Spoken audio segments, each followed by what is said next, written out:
Bueno, pues estamos ya aquí con Luis Antonio Muñoz. Buenas, Luis Antonio. ¿Qué tal? ¿Qué tal? Pues ¿cómo estáis? Encantado de estar aquí con vosotros para charlar un rato y compartir con vosotros información. Claro que sí, encantado, un placer. Igualmente, pues vamos a hablar del romanticismo, este movimiento tan interesante que tanto nos ha dado en el mundo de las artes, pero yo hay una de las artes que no manejo tanto, que es sobre todo el mundo de la música, porque cuando hablamos de las artes hablamos de todas, y tú eres un experto precisamente, otra cosa no, pero experto precisamente en tanto en la historia de la música como en todo su desarrollo. Entonces yo, que soy muy fan tuyo, yo te he escuchado por Radio Nacional y te he escuchado también que tienes el canal de YouTube y todo esto, y hay esa parte casi desconocida de la relación del mundo del misterio con la música. Que eso nos enseña en las escuelas de música, ¿no?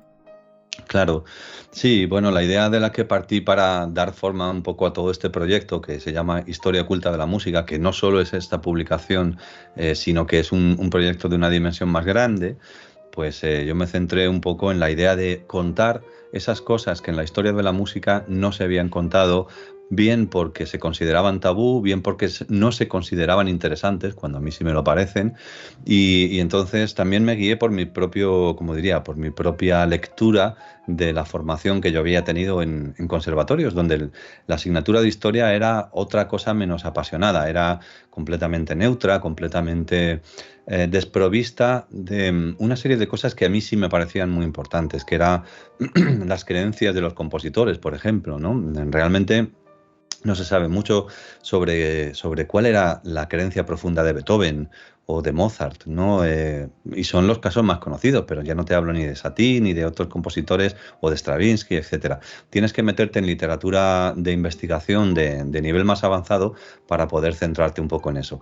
Entonces, me dio por investigar ahí, por crear un poco una visión de conjunto de la música, y dentro de lo que tú comentas, pues sí que dediqué un capítulo a esa relación entre el espiritismo, por ejemplo, o, lo que era la lectura del más allá a través del repertorio romántico y de algunos compositores que por lógica, por la estética, por la manera de ver la vida, pues estaban muy cerca de las creencias en todas estas ideas, ¿no? Y sí, me centré un poco en extraer un poco esa información que me parecía pues básica para entender la música de otra manera, y no es tan conocida. Tienes toda la razón. Es que a mí me interesa muchísimo el hecho de que, jolín, mi yo de 15 años o mi yo de 16 años me pongo a... Me cuentan el romanticismo, me cuentan ese tipo de cosas y me puede interesar poco o nada. En cambio, me cuentas Claro. que...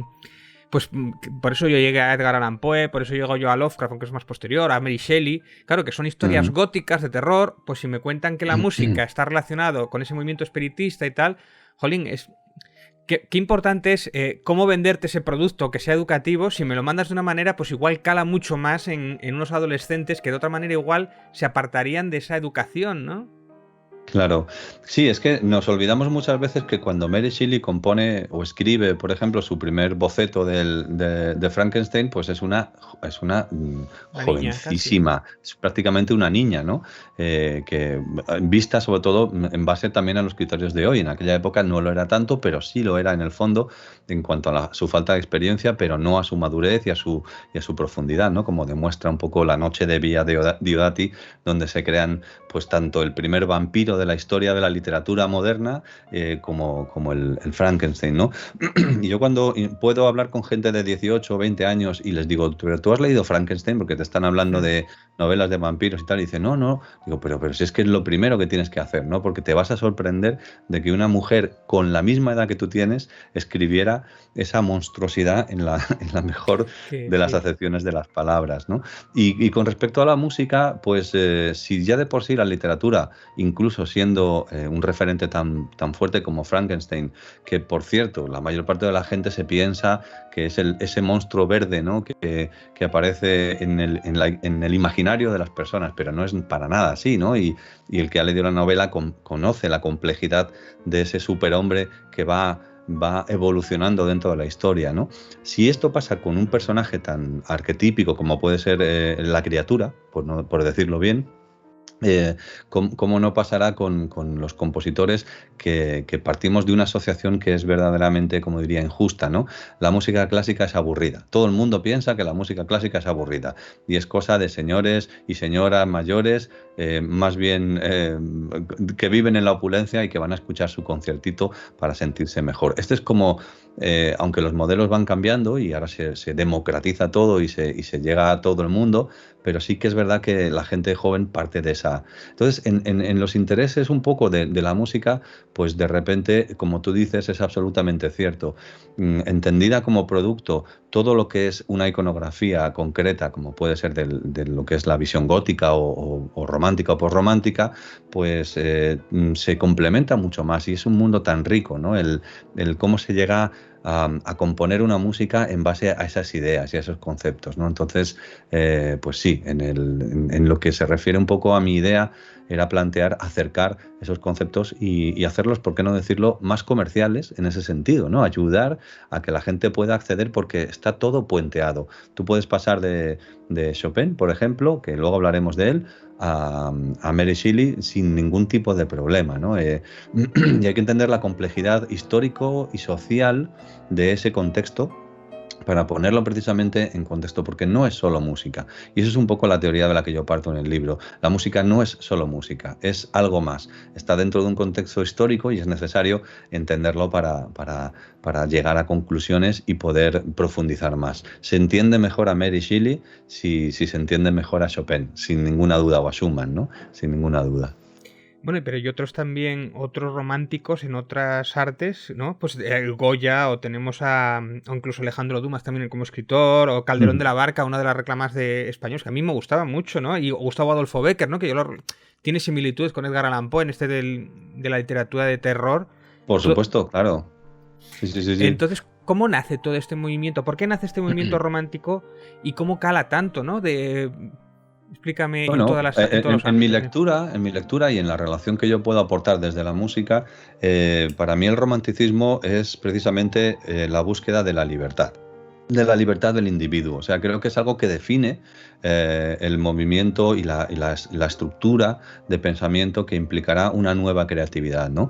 Hasta, si lo piensas, hasta prácticamente principios del 19, pero sobre todo finales del 18, todo ese proceso se produce los compositores, por ejemplo, están cerca de un sistema de mecenazgo, componían para nobles, componían para otros, ¿no? Siempre había como una intención, ¿no? Y por lo tanto estaban plegados de alguna manera a una serie de requerimientos, ¿no? Por parte de un sistema, ¿no? Y el romanticismo es ese primer momento en el que el ser humano como creador, en el fondo es una metáfora de Dios, que en el fondo también es lo que significa la criatura de Mary Shelley, ¿no? O sea, es esa búsqueda de la creación como expresión de la humanidad, ¿no? De uno mismo, ¿no? Y esa individualidad es la que yo creo que define el romanticismo. Por lo tanto, los que componen en el clasicismo no se preguntan sobre determinadas cosas, empiezan a hacerlo ya desde Beethoven, ¿no? Y Beethoven es ese compositor puente que empieza a preguntarse sobre lo que es el alma y empieza a poner cosas, la carne en el asador de sí mismo en sus propias composiciones, ¿no? Porque ya empieza a buscar esa libertad creativa. Y en ese proceso ya hasta incluso el surgimiento ya de las vanguardias ya a principios del siglo XX, en todo ese proceso se produce esa búsqueda maravillosa de la individualidad, pero de la de uno mismo, ¿no? El decir, yo me siento triste, me siento alegre porque estoy enamorado, porque claro, está la asociación con la oscuridad, pero no solo, pasa un poco como con la Edad Media, que es la gran desconocida también, ¿no? Y por eso ese vínculo que surge entre el romanticismo y la Edad Media, ¿no? Porque en el fondo son las dos grandes desconocidas y aquellos que investigaban un poco en lo que verdaderamente ocurría en la Edad Media encontraron una nueva forma de expresión con las herramientas expresivas del siglo XIX. Luis, una matización. Esto que me estás diciendo de la búsqueda del individualismo, ¿no? No es solamente restringido a la música. Eso también se aplica al resto de las formas de arte, ¿verdad? Por supuesto. Entraron al romanticismo, ¿verdad? Claro, y lo dejo, quiero especificarlo para la audiencia que entienda que no es una cosa solamente dedicada a la música, es en general. Claro. Claro, yo estaba hablando desde la música porque es un poco lo que manejo y la teoría del libro en lo que se refiere a este capítulo que habla sobre todo del romanticismo en su relación con el espiritismo, ¿no? Pero evidentemente, claro, o sea, yo estaba hablando del impulso creativo en general, ¿no? Exactamente. O sea, la búsqueda de ese individualismo creativo como forma de expresión, ¿no? De que el individuo empieza a tener un sentido. Y cuando alguien hace una sinfonía ya no la hace solo porque se la ha encargado el príncipe Rasumovsky, ¿no? Sino que lo hace porque le apetece hacerlo y porque considera que tiene que aportar algo a la sociedad desde esa perspectiva. Por supuesto. Y esto ayuda a que se alejen de las fórmulas, ¿verdad? Y empiecen a entrar más en un intimismo y en sí, o incluso buscar nuevas fórmulas. Claro. Buscar nuevas fórmulas porque cuando tú tienes que componer para otros, lo haces plegado a esa necesidad de los otros en relación a lo que te van a pedir, a la moda, etcétera. Pero cuando tú ya estás en esa búsqueda de la expresión individual, sea el arte que sea, ya las formas te van a importar mucho menos y de manera progresiva llegarán a no importarte nada. Ese es el camino que lleva desde el clasicismo hasta las vanguardias, ¿no? Y además no se puede entender ese proceso si no está dentro de la lectura que se hace de la evolución de la sociedad. O sea, precisamente el mismo culto al individuo progresivo va a ir pues relacionado con la Revolución Francesa, va a ir relacionado con todo lo que es el surgimiento de los diferentes liberalismos políticos, económicos y sociales. Y toda esa suma de cosas es la que va a ir avanzando poco a poco pues en lo que se refiere al pensamiento, a la ideología y a la creación. Y la música, por supuesto, es un ejemplo más. Hay un punto que se empiezan a desarrollar mucho más las óperas, ¿no? O se desarrolla el piano, también es un elemento fundamental, ¿no? En este movimiento. Porque explícame eso, ¿por qué es tan importante eso? ¿Porque es como más libre o más libertad o más variedad? Claro, sí, en general, bueno, todas las formas orquestales, instrumentales, precisamente empiezan a buscar una expresión más rica, que se aplica, por ejemplo, a las formas en cuanto a su estructura, ¿no?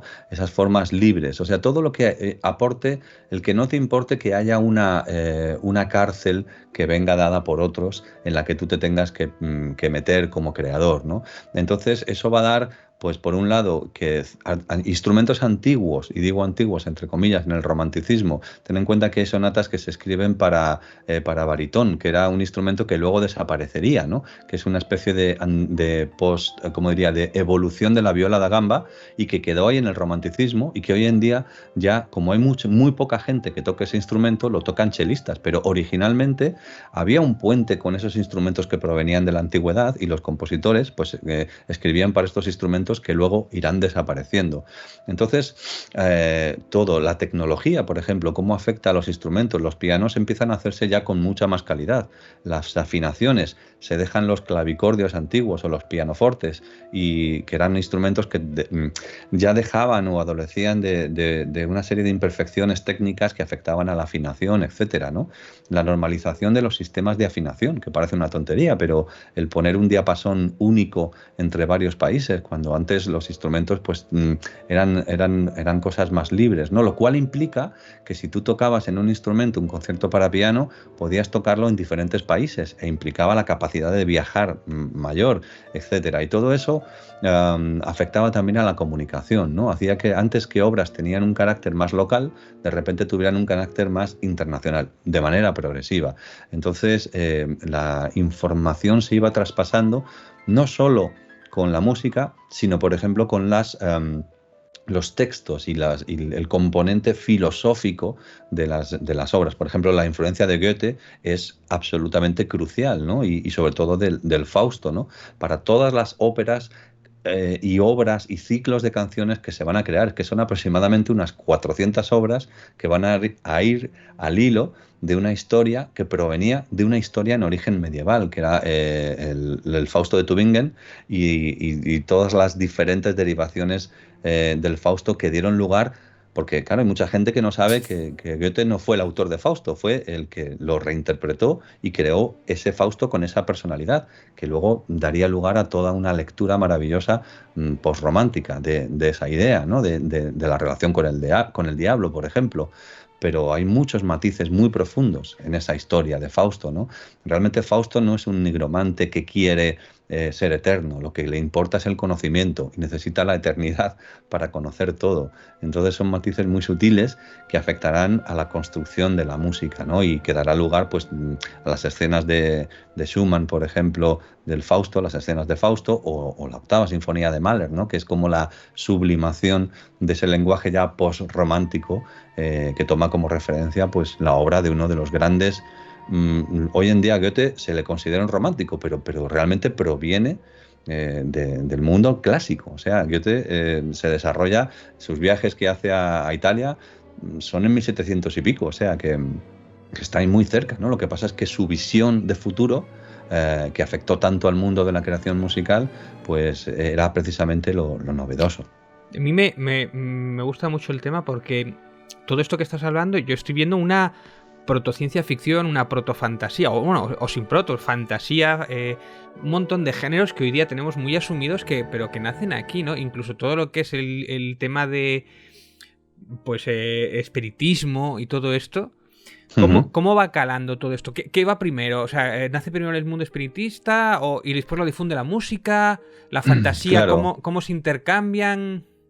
Bueno, hay muchas cosas que están en conjunto. Por ejemplo, el espiritismo surge realmente, fíjate, en Estados Unidos como tal, a través de un fenómeno que fue el de tres hermanas, que eran Catherine, Lea y Margarita Fox, que empiezan a contar historias de que ellas escuchan pues, un código en su casa. Todo esto se hace conocido, se hace famoso en 1848. Estamos hablando, pues imagínate, si lo pusiéramos en un periodo histórico social, en el periodo de las grandes revoluciones, precisamente, en Europa, por ejemplo, las independencias de Italia, etcétera, la de 48, la del 60, procesos muy importantes. Esto en Estados Unidos se traduce con el surgimiento de este fenómeno que llamaremos espiritismo y que luego bueno, pues se va a estudiar con posterioridad de una forma ya reglada, ¿no? Pero muy pocos años después, o sea, será a partir de 1860 cuando se crea la revista espiritista y cuando, bueno, pues Hippolyte Léon, lo leo el nombre, Denisard Rivel, que había nacido en 1804, que es conocido en el mundo del espiritismo como Allan Kardec, pues le da esa forma casi diría final, pero que a su vez es el inicio de toda una corriente que planteará esa prolongación de la vida en otro lugar de una manera muy concreta, y es donde se crea la revista de estudios espíritas, donde se empieza a hablar de que los instrumentistas, compositores, etcétera, que pasan al otro lado, siguen componiendo música al otro lado, pero la música que hacen es tan sublime que no se puede comparar. Hay muchos textos que hablan de esta idea, que no se puede comparar porque son otros instrumentos, es otra fórmula y no existe una música en la tierra, por así decirlo, que sea comparable a la música que se compone por parte de los espíritus. Este es un poco el planteamiento que surge en tan solo 10, 15 años desde que surge pues el que se considera en la historia el primer caso de espiritismo. Y esto no lo cuentan en los conservatorios, que es un poco el origen de lo que hablábamos. Me interesan mucho los casos que en el libro y en algún audio y en algún vídeo has comentado, el hecho de que al autor se le aparece un fantasma y eso le hace escribir su nueva partitura, influenciado por ese fantasma. ¿Cómo funciona todo eso? ¿O cómo es? Pues mira, el caso más curioso es el de Robert Schumann. Robert Schumann, que murió muy joven, intentó suicidarse. A día de hoy, prácticamente, siento romper un poco el romanticismo de la historia, pero casi toda la comunidad científica piensa que lo que tuvo Robert Schumann fue una enfermedad mental que pudo ser del estilo de la neurosífilis, que era bastante común en el romanticismo, ¿no? entre los autores románticos, porque entre las casas de prostitución pues había muchísima difusión de esta enfermedad que implicaba pues una serie de efectos que hoy en día se conocen como pueden ser pues el de las alucinaciones visuales y auditivas. subjetivas, ¿no? El caso es que toda esta información en época de Schumann, cuando Schumann se intenta suicidar, se tira al río y le recogen y acaba en un sanatorio mental, pues ahí hay una serie de obras que Schumann va a crear bajo lo que es el aumento de los efectos de esta enfermedad mental que casi todo el mundo pues ya opina que pudo ser esa neurosífilis. ¿Qué ocurre? Que claro, Schumann el filtro de toda su formación musical lo va a pasar por el filtro de sus propias creencias. El que más o el que menos pues había sido religioso de alguna u otra manera, más o menos fuerte. Entonces, ¿qué ocurre? Que, por ejemplo, el último de los conciertos que compone Schumann, o incluso su última obra, que se va a llamar Las Variaciones Fantasma, las Variaciones Spiritu, Geistervariationen, que es una obra sin opus, están bajo el filtro, bajo el tamiz de esta idea de que los espíritus se la dictaban. De hecho, Schumann decía que los ángeles habían venido a dictarle pasajes de su último concierto, y el concierto para violín, y directamente que el tema, el motivo principal en el que se basa para hacer las variaciones, pues también había sido dictado por ángeles. ¿Qué ocurre? Que también se pasaba del mismo caso de los ángeles a los demonios. En estas locuras, dichas entre comillas, de esta época, pues era bastante común utilizar esa iconografía que todo el mundo conocía y que tenía en su subconsciente. Y el caso de Schumann, que está anotado en algunos diarios, pero también en otras correspondencias que tenía Schumann, como por ejemplo con su amigo Ritz Hoopt, en el que pues tenían también Jean-Paul, ¿no? Era muy amigo de Jean-Paul, y Jean-Paul y él llegaron a un acuerdo para decir que el que antes se muriera se manifestara como espíritu al otro. Entonces, claro, se jugaba con toda esta iconografía e información de esta manera. Digo, se jugaba en el sentido más amplio de la palabra, porque era una forma de interrelación entre las personas y, por lo tanto, afectaba a la creación, ¿no? Desde una creencia profunda. O sea, no eran juegos vanos, es que realmente creían. De hecho, tanto Schumann como Chopin, pero sobre todo Schumann, se sabe hoy en día que consultaba lo que se llamaban las mesas parlantes, que son estas mesas que se utilizaban en el mundo del espiritismo, que hoy en día se saben que estaban muchas trucadas, las que se consiguieron descubrir, porque por diferentes procedimientos, imagínate, el entorno, el ambiente, un profesional, entre comillas, muchos de ellos eran magos, eran ilusionistas, o mujeres u hombres, ¿no? Que se metían en el mundo de la sociedad más elitista gracias a que llevaban a cabo esto que era una moda. Y por lo tanto, bueno, hay un caso que tengo anotado en el libro que es muy divertido, que habla un poco de cómo Schumann le dice a ese espíritu en una de esas sesiones que cómo tiene que interpretar un pasaje de la Quinta Sinfonía de Beethoven, ¿no? Y entonces la mesa lo hace, pero lo hace más despacio, y entonces Schumann dice algo así como, no puede ser, o sea, esto tiene que ser más rápido, ¿no? Y entonces de repente el espíritu, entre comillas, pues lo acaba haciendo más deprisa, ¿no?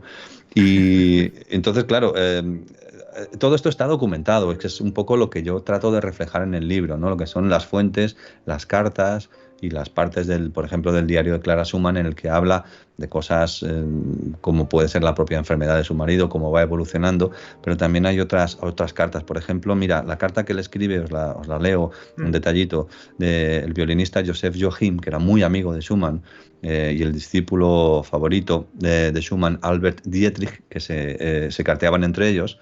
Pues dice, Joachim le dice, en una carta reciente a Brahms, a Johannes Brahms, le insinué que los nervios de Schumann estaban en bastante mal estado. Posteriormente se añadieron voces de fantasmas que, según él pensaba, le gritaban cosas terribles y maravillosas al oído. Desde ese momento, la mente de Schumann se vio obviamente afectada. Los fantasmas no le dejaron ni un momento en paz. Y esta es una carta que está fechada a Joseph Joachim de Albert Dietrich en el 18 de febrero de 1854. Bueno, pues esto nos lleva un poco, pues también las palabras del diario de Clara Wieck, que os quiero, de Clara Schumann, vamos, ¿no? Que su apellido de soltera era Wieck. Son muy clarificadoras del infierno que vivió Schumann. Mira, dice Robert volvió a levantarse de la cama y escribió un tema que según él le habían dictado los ángeles. Después en la cama prosiguió con los ojos abiertos mirando hacia lugares donde decía ver espíritus y ángeles que le transmitían una música sublime. O sea, este es el entorno en el que se crearon estas últimas obras y que la literatura contemporánea dejó plasmada como si fuera, bueno, pues lógicamente un contacto con el más allá. Es que me alucina el tema del romanticismo, que es la mezcla de la enfermedad, de la depresión, de eso, de lo que decías, la sífilis que crea alucinaciones, y el movimiento espiritista, que tiene mucho que ver con la escritura automática, y eso a su vez tiene que ver también con todo esto de la creatividad y cómo afecta todo ese movimiento, porque la mayoría de estos autores acaban mal, de alguna manera acaban todos chiflados, suicidados, muchos de ellos, o enfermos por la sífilis o otras enfermedades mentales. Ten en cuenta una cosa, David, que faltaban 50 años, más o menos, para que Freud empezara a desarrollar también sus teorías sobre el subconsciente. Entonces, claro, todo el final del periodo romántico desemboca en la necesidad de darle una explicación a todo esto, porque en el fondo no solamente es lo que ocurre, sino la mirada. O sea, cómo se miraba una montaña o cómo se miraba una tormenta en 1850, pues tuvo una lectura, una relectura a través un poco de lo que fue la importancia del trabajo de Freud, que podría ser exagerado y podría pensar que el padre estaba siempre detrás de todo, pero al final dio una lectura nueva que fue un poco a la apertura a la puerta a una nueva medicina, si quieres, y una nueva medicina también psiquiátrica, ¿no? Pero hasta ese momento la única forma de explicar lo que pasaba era o a través de la locura o por lo menos la lectura de los espíritus provenía de la cultura judeocristiana, que necesitaba justificar esa proyección en el otro lado, porque si no, no tenía sentido, claro. Si se aparecían los ángeles, también tenían que aparecerse los demonios, y el subconsciente está detrás de todo eso, pero faltaban casi 60 años para que se empezara a hablar con un poquito de seriedad de lo que era el subconsciente, porque hasta ese momento no existía ese concepto, ¿no? Y es interesante explicar la música desde esta perspectiva, porque gran parte de todo el repertorio romántico de finales del 19 va a estar determinado por esta idea, claro. Oye, Luis, una preguntita. Cronológicamente hablando, ¿desde qué años hasta qué años consideraríamos este periodo de romanticismo? Bueno, pues aquí hay mucha tela que cortar, porque en música ten en cuenta que la etapa final de Beethoven se considera ya romántica, ¿no? Aunque hay obras suyas anteriores, bueno, pues vamos a poner... es que lo de las fechas siempre es tan injusto porque es muy complicado, se producen solapamientos de autores, ¿no? Sí que yo creo que está claro que más o menos hacia entre 1880 y 1900 sería el final de este periodo, ¿no? Pero por lo que estamos hablando, porque tenemos en las puertas la Primera Guerra Mundial, tenemos a Freud, tenemos Viena, tenemos un poco todo lo que va a venir, ¿no?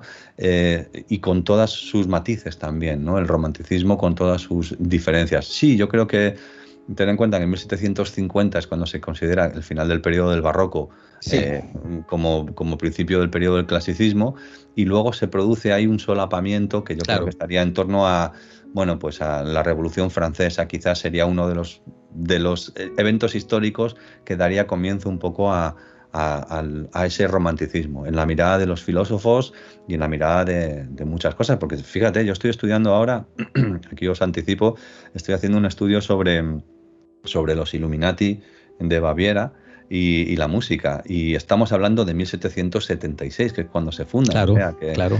Que los Illuminati de Baviera, Goethe estuvo en la nómina de los Illuminati, que aquí os lo avanzo ya, y tiene un nombre concreto, o sea, perteneció a los Illuminati de Baviera. Entonces, qué tremenda premisa nos acabas de dar hoy. Claro, entonces no es baladí, quiero decir. Detrás de todo esto había un plan. Goethe se reúne con ciertos Illuminati cuando viaja a Italia y viaja a Suiza también. Hay una serie de cosas en las que yo estoy poniendo ahora en contexto con respecto a la música y que bueno, que están ahí. sí, es que uno de los maestros principales de Beethoven era Illuminatus. Ferdinand Ries. La sociedad literaria de Bonn se crea bajo el amparo de los Illuminati de Baviera. O sea, es todo un plan que existía, pero es que estamos hablando de entre 1776, o sea, 1780. Y fíjate, 1750 se considera como el final del barroco. O sea, ahí empiezan a surgir en Europa nuevas lecturas de la filosofía, la política, incluso diría el orden mundial, que no era tan mundial, era un orden europeo, si quieres, ¿no? Pero fíjate cómo no es todo lo que parece, ¿no? Entonces sí, bueno, vamos a poner quizás la Revolución Francesa como uno de los eventos que disparan pues esa mirada, ¿no? O sea, para mí. Y el contexto en que te preguntaba esta pregunta era por David, recordarás la famosa amistad entre Houdini y el creador de Sherlock Holmes, Conan Doyle, ¿no? Sí. Y Conan Doyle. Un gran creyente, Conan Doyle. Bueno, sí, pero claro. eso también coincide con el final del romanticismo, ¿verdad? Claro, sí, claro, pero fíjate, curiosamente, que acabas de dar en la clave de una persona que se dedicaba, entre otras cosas, aparte de hacer sus espectáculos, a desenmascarar a espiritistas. O sea, porque Houdini, una de sus principales actividades era precisamente luchar contra algunos compañeros suyos que eran magos, que utilizaban las cámaras oscuras y que utilizaban una serie de trucos, porque él no decía, yo creo, mira, la posición que yo tengo frente a este libro que he escrito, que es sobre magia, ocultismo, etcétera, es desde un escepticismo respetuoso, que digo, ¿no? Sí, sí. Es decir, yo no digo que las cosas no existen, pero sí hay una serie de cosas que sabemos que no existían y entonces no se deben confundir, pero Sí. eso no lo hace menos fascinante. O sea, a mí el hecho de que yo piense que hubiera muchos timadores en la época del romanticismo frente a lo que es el espiritismo, ¿no? Finales del 19, 1848, como hemos visto, no significa que no sea fascinante, porque se pueden analizar cuáles son los elementos que tuvieron lugar a la hora de crear esas obras. Y eso en sí es una parte de la historia del arte que se puede estudiar como algo tan fascinante como lo que, bueno, no le damos más valor porque sea verdadero, sino porque existió para mí, ¿no? Es definitivamente, enfoque, ¿no? Sí. ¿Qué autores del romanticismo destacaría sobre todo? ¿Y qué canciones o qué temas? ¿Qué pues mira, dime? Una de la que os he hablado antes, que es muy interesante escuchar, es precisamente esa última obra de Robert Schumann, que son las Variaciones Fantasma, que tiene un tema delicioso en su presentación del motivo sobre el que luego se harán las variaciones, ¿no? Y es porque es la curiosidad de que es la última obra de un compositor, ¿no? Y que está compuesta frente a esta idea de espíritus que dictan música. Y también te diría que, por ejemplo, pues todo el cuaderno de preludios de Chopin. Por ejemplo, Chopin crea el cuaderno de preludios tan conocido en un retiro que hizo con su mujer, con su pareja, con su compañera George Sand en Valdemosa, en Mallorca. Entonces él se retira a un monasterio cartujo por recomendación médica. Luego la recomendación resultó ser un error, porque allí lo único que hacía era llover y había humedad y le vino muchísimo peor para su enfermedad. Pero el caso es que Chopin en esa celda pues tuvo una serie de visiones, entre las cuales se encuentra la visión de sí mismo, incluso muerto, y la de seres queridos como George Sand, por ejemplo, que se iba pues a lo mejor a hacer la compra y a hacer cosas y venía, y cuando venía abría la puerta y se la encontraba como si fuera un espíritu, ¿no? Como si fuera una persona que no estaba viva, ¿no? Entonces, pues también os voy a leer un pequeño fragmento que está en el libro. George Sand narra una historia muy curiosa cuando describe a Chopin en esta cartuja de Valdemosa, pues atormentado con estas visiones de seres fantasmagóricos. Dice literalmente, aunque era capaz de soportar el sufrimiento con bastante valor, no podía vencer los terrores de su imaginación. Para él, el claustro estaba poblado de fantasmas, hasta cuando se sentía bien. No decía nada, pero yo me daba cuenta. Cuando regresaba con mis hijos de mis exploraciones nocturnas por las ruinas, lo encontraba a las 10 de la noche delante de su piano, pálido, con los ojos extraviados y los cabellos revueltos. Necesitaba unos minutos para reconocernos. O sea, esto es uno de los textos que hablan de ese estado mental en el que Chopin estaba en el monasterio de la Cartuja de Valdemosa, ¿no? Dice también George Sand en el diario: allí compuso las más hermosas de esas piezas breves que él humildemente llamaba preludios. Algunos representaban la visión de monjes difuntos y la audición de cantos fúnebres que lo perseguían. Algunos otros, además, son de una tristeza lúgubre y al tiempo que complacen al oído, destrozan al corazón. Hay uno que compuso en una velada de lluvia melancólica y que echa sobre el alma un pesar temeroso. Y aquí viene la belleza de uno de sus preludios, que es el que se llama el de la gota de agua, que parece ser que era la descripción de esa gota un día de lluvia que de manera insistente pues está martilleando el suelo, ¿no? Y aquí, bueno, pues hay una serie de dudas, porque hay una serie de personas que piensan que es el número 15 del cuaderno de Chopin, de este cuaderno de preludios, y Liszt, sin embargo, estaba convencido de que el título correspondía al número 8, y el pianista Ignaz Pleyel, el famoso pianista a quien Chopin le vendió estas obras, pues pensaba que el preludio de la gota de agua era el número 6, porque hay varios de estos 3 preludios que os he dicho, tanto el 6, el 8 como el 15, que tienen una construcción en la que una nota de manera repetitiva va manifestándose, ¿no? Por lo tanto, cualquiera de los 3 podría ser, ¿no? Así que ahí lo dejo para que los oyentes, vuestros oyentes, pues un poco hagan su propia investigación, que es lo más interesante siempre. Qué fantástico. ¿Tienes alguna cosa más por ahí, Gerald? Uy, yo tengo montones, claro que sí. Dile. Pero oye, son cosas tan extrañas que no sé si nos llevarán la conversación por otros derroteros. Por ejemplo, a mí me interesa muchísimo la correlación entre matemáticas y música. Uh-huh.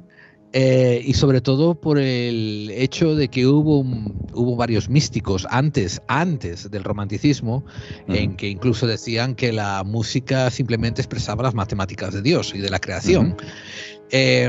Hay también hay una correlación fascinante entre, por ejemplo, escribir partituras y después seguir un logaritmo matemático, porque una partitura, o sea, tiene que reflejar cadencia, tiene que reflejar tiempo, tiene que reflejar también tonalidades, y entonces es una representación bidimensional de algo con tanta dimensión que al final acaba siendo un sistema matemático de por sí. Y tú mencionaste una cosa al principio de toda esta conversación, que fue Dante y Goethe, y el viaje al infierno y la relación que tenía eso con las matemáticas, porque tú sabes que son diferentes etapas, diferentes escaleras del infierno, diferentes capas, círculos infernales, cada uno numerado. En fin, ¿tienes algo por donde tirar por ahí? Porque a mí esas correlaciones me encantaría escuchar. Claro, bueno, es que prácticamente la mitad del libro que escribí está construido en base a esa idea. Yo tengo la percepción y la idea de que toda la historia de la música hasta el siglo XVIII es esencialmente pitagorismo, básicamente. Wow, o sea, la escuela pitagórica. Todo es Pitágoras. O sea, todos los teóricos, o la gran parte, o la mayoría de los teóricos que van a utilizar la música como campo de estudio, van a utilizar a Pitágoras siempre como referencia. Pero te hablo desde Ptolomeo, en lo que se refiere a la lectura astronómica y en su relación con la música, porque no se puede separar ninguna cosa de la otra. No existe la visión de la astronomía hasta el siglo XVII si no es utilizando a Pitágoras y si no es utilizando la música, porque el primer texto que se toma como referencia más importante en la escuela de la Catedral de Chartres es el Timeo de Platón, y concretamente un fragmento del Timeo de Platón que es el que describe cómo el demiurgo crea el mundo en base a las proporciones musicales, literalmente. Es un texto muy complejo que está citado en el libro también, porque hay un capítulo dedicado a la geometría sagrada. Entonces, toda la consecución de estas ideas desde el texto de Platón, que a su vez tiene un origen pitagórico, dará lugar a las diferentes escuelas pitagóricas que pasará porque de Pitágoras hoy en día es como Cristo. Todo el mundo habla de él, pero nadie sabe cómo existió, ni cuándo existió, ni dónde existió. Y el teorema de Pitágoras aparece citado en manuscritos chinos 3000 años antes. O sea que cuidado con el estándar sobre los fenómenos históricos. Pero sí que es verdad que esa escuela pitagórica y las diferentes dieron lugar a una lectura de la música que, por un lado, se metió dentro del mundo, por ejemplo, del Islam, a través de los traductores que cogieron todos los textos clásicos y los fueron retraduciendo, que luego llegarían otra vez a España, milagrosamente, con Alfonso X dando la vuelta por todo el Mediterráneo, etcétera. Ahí tienes, claro, tienes todo el mundo de los grimorios, del uso de la geometría. Ptolomeo tendrá una proyección en Kepler. Kepler descubre las leyes de la física más importantes junto con la gravitación universal de Newton gracias al uso de la música. Y tiene dos libros, uno es Mysterium Cosmographicum y otro es la armonía del universo, que utiliza, entre otras cosas, para sus mediciones la lectura de las proporciones musicales. Luego se dará cuenta que estaba equivocado, pero en el procedimiento, pero acertó mucho en las mediciones, aparte de las tablas de Tycho Brahe, que eran las que utilizaba, ¿no? En fin, todo esto nos lleva incluso a la lectura del uso de la proporción áurea dentro de la música, que hay otro capítulo dentro del libro que se dedica a eso, que tiene que ver con cómo los compositores, de una manera consciente o no, utilizaban el uso de los números de compases como forma de establecer una estructura en la cual el punto culminante llega en el lugar donde se posiciona la proporción áurea dentro de una estructura. En este caso Mozart, que le salía naturalmente, pero es que incluso se habla del análisis de la música para percusión, cuerda y celesta de Bela Bartók, que bueno, hay un autor que se llama Erno Lendvai que dedica un libro exclusivamente a esto, ¿no? Y bueno, con respecto a la arquitectura, acabo de estar hace poco en Estrasburgo, ¿no? Viendo el museo maravilloso de los constructores de catedrales que está al lado justo junto a la catedral, y es que es pura música hecha un edificio, ¿no? O sea, realmente es proporción, música, geometría y matemática, y siempre ha estado ahí. Entonces sí que hay una relación directa, sobre todo con ese mundo de la astrología en la antigüedad, y todo es pitagorismo hasta que surge la Ilustración y empieza un poco a hacer una lectura ya empírica de las cosas, progresiva. Pero bueno, es que Newton, que es uno de los mayores científicos, si no el mayor de la historia a día de hoy, creía en la alquimia y creía que existía un código oculto en la Biblia, como luego se ha estudiado después, ¿no? Entonces, sí. Es la ambivalencia de la ciencia, tal y como la entendemos hoy en día, provenía de ese origen pitagórico, claro. ¿Podrías ya sé que esto es sin ponerte mucho, pero ¿podrías hacer un mínimo resumen de un minuto o dos del impacto de la escuela pitagórica a la sociedad? Sobre todo la sociedad después medieval y clásica y la más moderna y el romanticismo, porque como tú dices, se conoce, se oye de Pitágoras, todo el mundo ha oído de él, pero el hecho de que hubiera una escuela pitagórica que perduró tantos siglos después de éél, eso estuvo de soslayo, es una de esas grandes, no es una conspiración, pero es una de esas grandes secretos a voces, ¿verdad? Que ha estado detrás de las bambalinas de la historia. Claro, es que lo que le pasa a Pitágoras es que en el fondo se utiliza como un personaje que engloba una filosofía, una forma de ver lo que es la ciencia pre-empírica, podría decir. Entonces, ¿qué ocurre? Si la mejor manera de entender a Pitágoras es pensar en Leonardo da Vinci. O sea, Leonardo da Vinci era un pitagórico puro y era una persona que utilizó a Pitágoras como forma de estudio. Desde sus estudios, yo tengo la suerte de que colaboré en un proyecto de reconstrucción de instrumentos musicales diseñados por Leonardo da Vinci. Se hizo una exposición y yo tuve la suerte de tocar algunos de ellos. Wow. Y incluso tuve la suerte de tener un manuscrito de Leonardo en mis manos, que hay dos manuscritos en la Biblioteca Nacional de Madrid, que la gente no lo sabe. Hay dos manuscritos de Leonardo da Vinci, que son dos tratados de mecánica, entre los que se encontraron en la biblioteca, que estaban perdidos, los había comprado Pompeo Leoni, el escultor de Felipe II, y que pasaron a la Biblioteca Real. Tienen una historia de espías que da para un programa entero, ¿no? Lo que son los... Bueno, pues a través un poco de la figura de Leonardo entendí un poco cuál era ese minuto que tú me pides de resumen, ¿no? Porque Pitágoras lo que hizo fue afectar en su manera de entender el uso de la proporción en toda la realidad. O sea, digamos que Pitágoras al final acaba siendo entendido como algo holístico, en el sentido más amplio de la palabra, porque le afecta a todo, ¿no?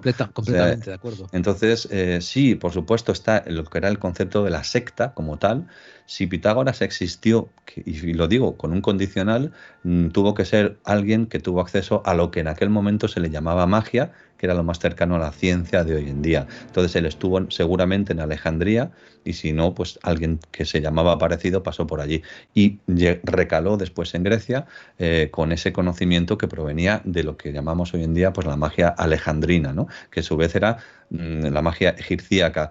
Decir egipcio en aquella época era sinónimo de decir mago, por lo tanto era casi lo mismo, ¿no? Y el origen de conceptos como el de la propia alquimia, que se refiere a la tierra negra, que era la tierra de Egipto, ¿no? O el concepto de la geometría, donde se producen las primeras construcciones en las grandes civilizaciones, no solo en Egipto, sino también en Asiria, en Persia, etcétera, Mesopotamia, pues es poco más o menos que hablar de esa reinterpretación que afectó pues a la forma de todo. O sea, imagínate que se podía medir una torre, se midió gracias a Pitágoras el diámetro de la Tierra. O sea, alguien se atreve a hacer eso utilizando pues el conocimiento de esa figura que le pasa un poco, insisto, como a Cristo. Pitágoras es una especie de Cristo desprovisto de la parte religiosa, ¿no? En la importancia que tienen. Los dos son igual de importantes a mi modo de ver. Qué bueno. ¿Hay algo más, Gerald, o quieres que hablemos un poquito del libro? Dale al libro, por favor, que la gente tiene que entender que este libro tiene que ser maravilloso. Bueno, para la gente del misterio. Historia oculta de la música. Ya salió hace como un añito y pico. Me acuerdo que hiciste unas presentaciones muy interesantes, tanto este año como el año anterior, en el Celsius. Y me consta, Luis, que David no ha parado de machacarme con este libro. Bro, es uno de tus fans más vocales y ardientes. Pues muchísimas gracias, la verdad. Yo conozco a David allí también del Celsius de Avilés, que es un sitio maravilloso y donde pasan cosas muy mágicas, porque Asturias es un lugar muy mágico ya per se. Y sí, bueno, pues es un proyecto en el que estuve trabajando 10 años, de manera intermitente, pero de manera continuada también, ¿no? En el que, como os decía, pues mi intención principal era plasmar esencialmente en un libro aquello que yo no había recibido en mi formación en el conservatorio y que me parecía interesante, ¿no? Y que creo que hay mucho tabú, porque tú cuando escribes un libro, pues un poco de estas características y le pones un compás masónico en la portada, pues a mí me han pasado cosas muy divertidas y muy curiosas, ¿no? Que me han llamado de muchas logias de todo el mundo para decirme, oye, hermano, no sé qué, no, yo no soy masón, pero en fin, pasan cosas muy curiosas y se abren muchas puertas curiosas y entrañables gracias a personas que se comunican contigo. También están las personas que a lo mejor piensan que yo he escrito este libro desde una perspectiva creyente, por así decirlo, ¿no? Yo soy, como os decía, un escéptico respetuoso, pero me parece que cada persona tiene que construir su pensamiento. Es una investigación y un desarrollo personal. Entonces, yo lo que quería era aportar unos datos y unas líneas de investigación para que la gente se pueda, pues no sé, el libro tiene cosas muy curiosas, como por ejemplo unos himnos templarios que he encontrado y que he transcrito y que he grabado, que la primera grabación de unos himnos templarios que son verdaderamente templarios, no en tiempos del Temple, sino que los hice porque aparecen en uno de los manuscritos de la regla del Temple, de los pocos que hay, que además tiene también una historia truculenta.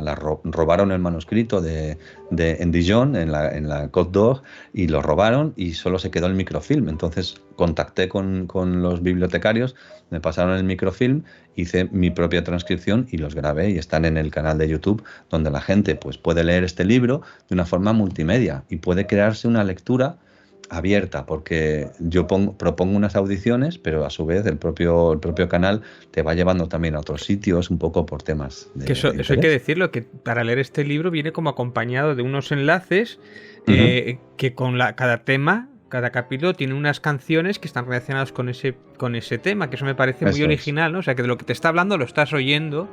Claro. Sí, por ejemplo, yo cuando hablaba del chamanismo decía, pues es que hay que escuchar esta música. Entonces, cada capítulo tiene una lista de reproducción organizada y ordenada según se va leyendo. Los vídeos están organizados, que me tiré un trabajazo tremendo para organizar todo esto. Y además el canal se convirtió en una especie de plataforma para aportar materiales que sean complementarios. Por ejemplo, tuve la suerte de estar varias veces en Alemania, en Ingolstadt, que precisamente es donde estudió Fíjate, al hilo de lo que estábamos hablando, el doctor Frankenstein famoso de la novela estudió en la Universidad de Ingolstadt y todo eso tiene una explicación. Pues ahí he estado varios años, ¿no? Varias veces en varios años. Y ahí estaba la sede de los Illuminati de Baviera, la primera sede. Entonces hice un vídeo, voy poniendo estos elementos para que la gente pueda completarlo. Uno de los que he hecho ahora que están funcionando muy bien es la explicación de la logia masónica que aparece en el Archivo Histórico Nacional de Salamanca, que tú vas allí y muy poca gente o nadie te lo explica, más que lo poco que puedas saber. Entonces es una logia que tiene una historia muy concreta, por qué está hecha así, por qué se pone en ese lugar, que es donde estaba el Tribunal para Represión de la Masonería y el Comunismo en Salamanca. Y entonces he hecho 4 vídeos donde voy explicando un poco pues unos fundamentos sobre masonería para relacionarlos con la logia y con la música dentro de la logia. Así que, bueno, pues es un proyecto que me está dando muy buena, como diría, muy buenas noticias, ¿no? A la hora de que está hecho con cariño, yo creo que con mucho cuidado, con una documentación cuidada y sin intención como diría, de crear dogma, ni de crear ningún tipo de opinión, más que la que la gente quiera hacerse por sí misma. Dinos cómo se llama el canal de YouTube y también tus contactos, donde pueden seguirte. Sí, pues mira, la gente me puede seguir en redes en @luanmumar, que es donde tengo un poco las redes profesionales. Como yo me llamo Luis Antonio Muñoz Martínez, pues luanmumar, las sílabas, @luanmumar. Y luego el canal de YouTube se llama Historia Oculta de la Música, igual que el libro, todo junto, escrito solo que cada palabra con mayúscula. Historia Oculta de la música y música con mayúscula. Pero vamos, que lo encuentran fácilmente ya en el canal de YouTube. Y ahí, bueno, pues se pueden suscribir si quieren o si no, se puede consultar, lo tengo abierto y la idea es que cualquier persona pues pueda mandar un mensaje o comentar o sobre todo si están interesados en el libro o ya lo tienen, pues el poder ir leyendo y completando con, vamos, que tengo vídeos muy divertidos y curiosos y extraños, ¿no? Pues no sé, una librería con fantasmas en Jaén, por ejemplo, ¿no?